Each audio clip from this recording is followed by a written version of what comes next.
ನಮಸ್ತೆ, ನನ್ನ ಹೆಸರು ಭಾಗ್ಯಶ್ರೀ ಅಂತ from Kalaburagi. 7th HYT batch student. ಮತ್ತು HYT ಕ್ಲಾಸಸ್ ಬಗ್ಗೆ ಹೇಳಬೇಕು ಅಂತಂದರೆ, ದಟ್ ಈಸ್ ಫಸ್ಟ್ ಡೈಲಿ ಒಂದು 30 ಮಿನಿಟ್ಸ್ ಕ್ಲಾಸ್ನ ಅಪ್ಲೋಡ್ ಮಾಡ್ತಾರೆ. 30 ಮಿನಿಟ್ಸ್ ಕ್ಲಾಸ್ನ ಅಪ್ಲೋಡ್ ಮಾಡ್ತಾರೆ. ಮತ್ತು ಶಾಂತಪ್ಪ ಸರ್ ಅವರು ಅದರಲ್ಲಿ ಒಂದು ಟಾಪಿಕ್ಸ್ನ ತೊಗೊಂಡ್ಬಿಟ್ಟು ಅದರಲ್ಲಿ ಯಾವ್ದು ಇಂಪಾರ್ಟೆಂಟ್, ಯಾವ್ದು ಓದಬೇಕು ಮತ್ತು ಯಾವ್ದು ಓದಬಾರ್ದು ಅನ್ನೋದು ಇಂಪಾರ್ಟೆಂಟ್ ಆಗುತ್ತೆ.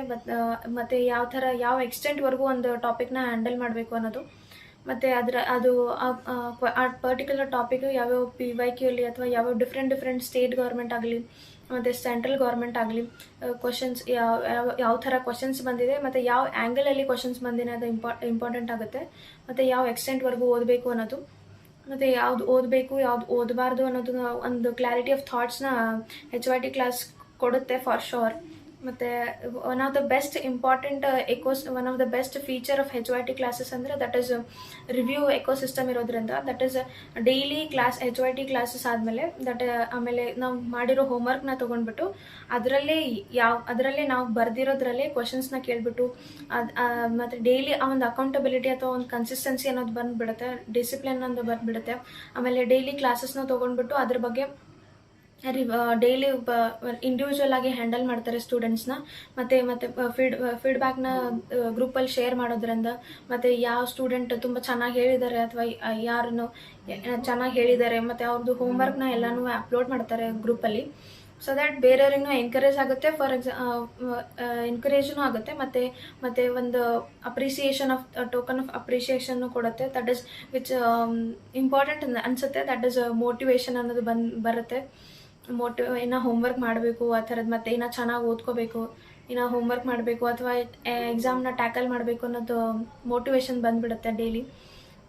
ಡೈಲಿ ಕ್ಲಾಸ್ನ ಕೇಳೋದ್ರಿಂದ ಅಥವಾ ಅದು ಯಾವ ಥರ ಒಂದು ಎಕ್ಸಾಮ್ನ ಹ್ಯಾಂಡಲ್ ಮಾಡಬೇಕು ಅನ್ನೋದು ಒಂದು ಕ್ಲಾರಿಟಿ ಆಫ್ ಥಾಟ್ ಅಂತ ಬಂದಮೇಲೆ ಯಾವುದೇ ಥರ ಕನ್ಫ್ಯೂಷನ್ಸ್ ಇರೋದಿಲ್ಲ. ಮತ್ತು ಲಾಂಗರ್ ಟೈಮ್ ರಿಟೈನ್ ಮಾಡ್ಬೋದು ಒಂದು ಟಾಪಿಕ್ಸ್ನ.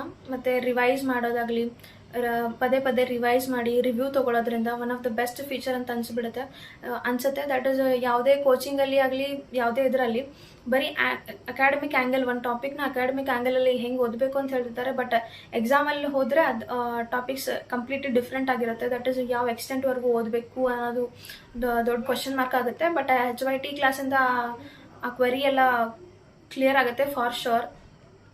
ಮತ್ತು ಶಾಂತಪ್ಪ ಸರ್ ಅವರು ಪರ್ಸ್ನಲ್ ಆಗಿ ಯಾರಾದರೂ ಚೆನ್ನಾಗಿ ಮಾಡ್ತಿದ್ರೆ ಅವರೇ ಪರ್ಸ್ನಲ್ ಆಗಿ ಕಾಲ್ ಮಾಡಿಬಿಟ್ಟು ಕ್ವಶನ್ಸ್ನ ಕೇಳೋದಾಗಲಿ ಅಥವಾ ಒಂದು ಮೋಟಿವೇಶನ್ ಆಗಿ ಕೊಡೋದಾಗಲಿ ಅಥವಾ ಏನೇ ಕ್ವರೀಸ್ ಇದ್ರೂ ಸಾಲ್ವ್ ಮಾಡೋದಾಗಲಿ, ಮತ್ತು ಅವ್ರದ್ದು ಪರ್ಸ್ನಲ್ ಟೀಮ್ ಅವರಾಗಲಿ ಪರ್ಸ್ನಲ್ ಆಗಿ ಸ್ಟೂಡೆಂಟ್ಸ್ನ ಹ್ಯಾಂಡಲ್ ಮಾಡೋದ್ರಿಂದ ದಟ್ ಈಸ್ ಅವ್ರಲ್ಲೇ ಒಂದು ಡಿಸಿಪ್ಲಿನ್ ಆಗಲಿ ಮೋಟಿವೇಶನ್ ಆಗಲಿ ಬರುತ್ತೆ. ಮತ್ತು ಈ ಥರ ಫೀಚರ್ಸ್ ರಿವ್ಯೂ ಮಾಡೋ ಫೀಚರ್ ಯಾವುದೇ ಇನ್ಸ್ಟಿಟ್ಯೂಟಲ್ಲಿ, ನಾನಂತರೂ ಯಾವುದೇ ಇನ್ಸ್ಟಿಟ್ಯೂಟ್ ಆಗಲಿ ಅಥವಾ ಇಂಡಿಯಾದಲ್ಲೇ ನೋಡಿಲ್ಲ ಅನಿಸುತ್ತೆ. But for sure that is ಈ ರಿವ್ಯೂ ಸಿಸ್ಟಮ್ ಅನ್ನೋದು ದಟ್ ಈಸ್ ಬ್ರಿಂಗ್ಸ್ ಅಕೌಂಟಬಿಲಿಟಿ ಹುಟ್ಟಾಕುತ್ತೆ, ಅಕೌಂಟಬಿಲಿಟಿ ತರುತ್ತೆ ಇದರಲ್ಲಿ. I think that is important ಅಂತ ಅನಿಸುತ್ತೆ. ಮತ್ತು ಒಂದು ಗುಡ್ ಮೆಂಟರ್ ಇರೋದ್ರಿಂದ, ಲೈಕ್ ಶಾಂತಪ್ಪ ಸರ್ ಅವರು ಇರೋದ್ರಿಂದ ದಟ್ ಈಸ್ ಎಕ್ಸಾಮ್ನ ಕ್ಲಿಯರ್ ಆಗಿ ಹ್ಯಾಂಡಲ್ ಮಾಡ್ಬೋದು. ಮೈ ಪರ್ಸ್ನಲ್ ಎಕ್ಸ್ಪೀರಿಯನ್ಸ್ ಅಂತ ಬಂದರೆ ದಟ್ ಈಸ್ ನಾನು ಮೊದಲು ಓದ್ತಿರೋ ರ್ಯಾಂಡಮ್ ಆಗಿ ಟಾಪಿಕ್ಸ್ ಓದಿರೋದ್ರಿಂದ ಅಷ್ಟಾಗಿ ಕಾನ್ಫಿಡೆನ್ಸ್ ಬರ್ತಾ ಇರಲಿಲ್ಲ. But after joining the class HYT classes ಎಲ್ಲ ಆದಮೇಲೆ ಅಥವಾ ಒಂದು ಟಾಪಿಕ್ಸ್ನ ಯಾವ ಥರ ಹ್ಯಾಂಡಲ್ ಮಾಡಬೇಕು ಅಂತ ಗೊತ್ತಾದ್ಮೇಲೆ ದಟ್ ಈಸ್ ಒಂದು ಕಾನ್ಫಿಡೆನ್ಸ್ ಅಂತ ಬಂದಿದೆ. That is thank you for Shantappa sir for that. ಕಾನ್ಫಿಡೆನ್ಸ್ನ ಬಿಲ್ಡ್ ಮಾಡ್ತಾರೆ ಅದಕ್ಕೆ. ಮತ್ತು ಒಂದು ಮೇಜರ್ ಆಗಿ ಬ್ಲ್ಯಾಕ್ ಆಗ್ತಿರೋದೆ ಅದು. ದಟ್ ಈಸ್ ಅಪ್ರೋಚ್ ಯಾವ ಥರ ಇರಬೇಕು, ಯಾವ್ದು ಓದಬಾರ್ದು ಅಥವಾ ಯಾವ್ದು ಓದಬೇಕು ಅನ್ನೋ ಒಂದು ಕ್ಲಾರಿಟಿ ಆಫ್ ಥಾಟ್ ಅಂತ ಬಂದಮೇಲೆ ದಟ್ ಈಸ್ ಎಕ್ಸಾಮ್ನ ಆರಾಮಾಗಿ ಹ್ಯಾಂಡಲ್ ಮಾಡ್ಬೋದು ಅಂತ ಅನಿಸುತ್ತೆ. That is one of the best ಇದು ಅಂತಂದರೆ that is review system classes ಬಗ್ಗೆ, ಅಥವಾ ಡೈಲಿ ಅದ್ರ ಬಗ್ಗೆ ಅಪ್ಡೇಟ್ ಆಗುತ್ತೆ ಇರಲಿ. Specially current affairs which is majority of the current affairs is not current affairs actually, but ಎಲ್ಲಾನು ಸ್ಟ್ಯಾಟಿಕ್ ಟಾಪಿಕ್ಸಲ್ಲೇ ಬಂದಿರುತ್ತೆ. ಸ್ಟ್ಯಾಟಿಕ್ ಟಾಪಿಕ್ಸ್ ಅದನ್ನು ಕ್ಲಿಯರ್ ಮಾಡಿಬಿಟ್ರೆ ನಮಗೆ ಯಾವುದೇ ಥರದ್ದು ಕರೆಂಟ್ ಅಫೇರ್ಸ್ ತುಂಬ ಇದೆ ಅಂತ ಅನಿಸೋದಿಲ್ಲ.